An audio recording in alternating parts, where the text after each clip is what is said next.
do ta shohin ata kur fillon lufta, atë do ta kuptojmë kush jemi ne, referuar të krishterëve apo katolikëve shqiptar, terroriste dhe ekstremiste të këtyre katolikëve të konvertuar dhe jo vetëm. O, si t'ju afrohet një pe afër tina, hiqja kryu si qene. O, me shkat ka mundësi hiqja kryu tiq. Kanë mi u kall me benzin, kanë mi u kall. Sot, me datën 19 gosht 2026, pranë prokurisë speciale, kemi parashtruar një kallëzim penal ndaj personit të quajtur Bajram Bruka apo me emrin dhe pseudonimin John Bruka në rrjetet e tij sociale,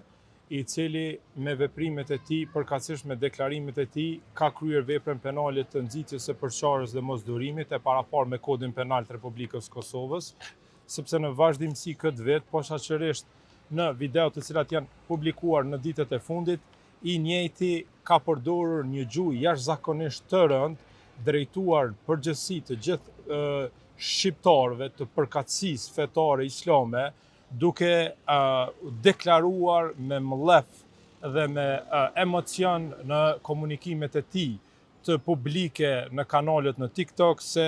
muslimanëve kanë me u kall me benzin. Pra i kërkon që muslimanëve dhe njofton se musliman kanë mu kall me benzin, nuk më dhimet sikur mi prej një qenë, i njëjti deklaron që nuk i dhimen bashkombasit e tij të përkatësisë tjetër fetare, sikur me prej një qenë, do ta shohin ata kur fillon lufta, atë do ta kuptojmë kush jemi ne, referuar të krishterëve apo katolikëve shqiptar, të cilët kanë lindur në familjet e tyre me përkatësi të tillë dhe ata të cilët janë konvertuar. Dhe ka marrë kohë shumë shpejt keni me pa fuqinë tonë, s'do të kemi mëshirë, kanë me u kall me benzin, nuk ka me pas ligj më, ju jeni 5% me benzin, ju djegim dhe vdekje tradhtarëve. Por pas këtyre janë disa deklaratat të tij skandaloze, po që me këto deklarime të tilla nuk ka asnjë dilemë, kuptimin profesional, juridik, që i njëjti ka kryer elementet të saj veprës penale dhe këto nuk janë deklarime të thjeshta, po janë deklarime të rënda me potencial shumë të lartë të tensionimit, të paqes dhe bashkëjetesës së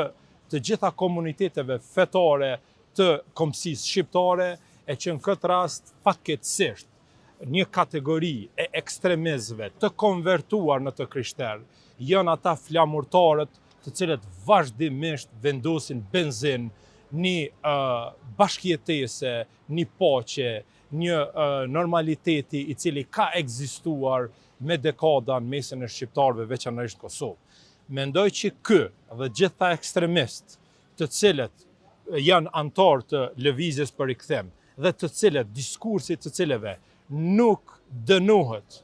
nga i peshqvia e Kosovës, që është bashkëpjesëmarrëse me ta, me vetë faktin që me heshtjen e tyre, do më thonë i përkra këtë diskurs, kjo tregon që Kosova tashmë ka rrëshqitur në një arenë të rrezikshme ku ekstremizmi i krishterë është njëri nga rrezikuesit kryesor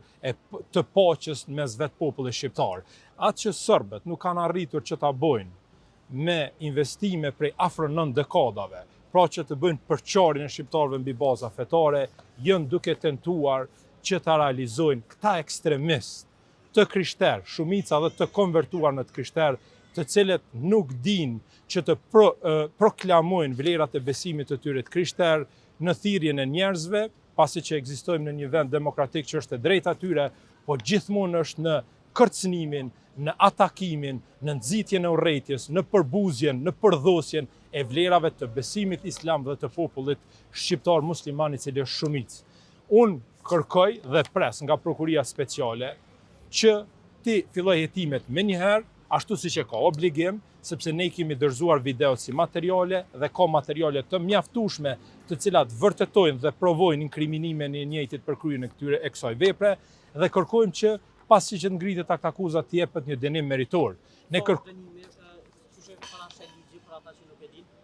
Dënimi për këto vepra është deri në 5 vite. Mirë po, natyrisht që varësisht nga rrethonat, në këtë rast këta individ të cilët përdorin një gjuhë të tillë dhe natyrisht që sulmojnë, lëndojnë ndjenjat e një komuniteti gjanë të vetë identifikuar për 94% të fesë islame në Kosovë, po dhe më tej,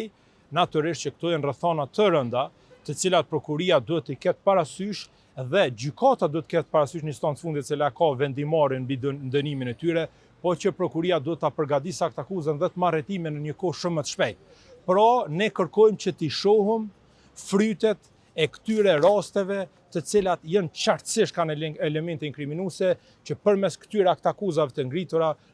prokuroria do të luajë rolin e arbitrit shtetëror, që ndoshta do ta ketë efektin e ndaljes dhe friksimit të kësaj gjuhë të guximshme, terroriste dhe ekstremiste të këtyre katolikëve të konvertuar dhe jo vetëm, të cilët nuk din tjetër vetë se për ditë tentojnë që të përdhosin ndjenjat, fenë dhe identitetin e shumicës së shqiptarëve në gjitha rolin shqiptar. Prandaj kjo është ajo që ka kërkojmë prokuria, kërkojmë që të marrë masa edhe t'ia arrestoj këta individ, po njëkohësisht edhe në të zhvilloj hetime në periudhë sa më shpejt, të ngritet akt akuza dhe pastaj të dalin para drejtësisë. Prokuroria në raste të tjera ka cilësuar edhe si rrezik kombëtar, sidomos për lëvizjen për ekstrem. Edhe këtu fyre këta individ që ki kallëzim penal, a përbëjnë edhe këta rrezik kombëtar? Natyrisht që kjo është vepër penale dhe një prej karakteristikave të kësaj vepre penale është që kjo rrezikon rendin publik, rrezikon paqen shoqërore, rrezikon harmoninë e strukturave sociale në vendit tonë, mes gjitha grupeve të cilat kanë divergjenca ose dallime në shoqëri. Andaj nuk ka dyshim që këta sigurinë kombëtare e rrezikojnë, sepse ky fenomeni i ekstremizmit të krishterë tashmë është shumë i dukshëm dhe është i paprecedent. As ekstremistët më ekstremist të fesë islame, të cilët kanë qenë, nuk i mohojmë dhe ajo mendësi mund të ekzistojë dhe ka ekzistuar, nuk kanë pasur një diskurs tillë kaq të hapur, kaq ballhapur, kaq publik, kaq guximshëm, që të bëjnë thirrje të tilla kategorike për shfarosjen, vrasjen, djengjen me benzinë, dhe forma të tjera, luftën, mungesën e mëshirës, ballafaqimin, paralajmërimin për luftë. Pra është e paprecedent, sikur kjo gjuhë të vinte nga ekstremistët nacionalistë fetar ortodoks serb, nga Serbia, është e kuptueshme, sepse Serbia si shtet ushqen një ideologji të tillë, urrejt nxitse ndaj kombit shqiptar, në përgjithësi pa dallim fetar. Mirë po, të vije nga një shqiptar që flet shqip, pavarësisht zgjedhjes së tij dhe fesë tij, kjo është një turp i paprecedent në cilën shteti duhet të ndërhyjë dhe ta zbatoj ligjin dhe t'jap një shembull të kujdesjes, rujtjes së rendit dhe sigurisë publike, sepse prokuria me akt akuza të tilla ndaj këtyre pjesëtarëve të këtij grupi do të tregojë që shteti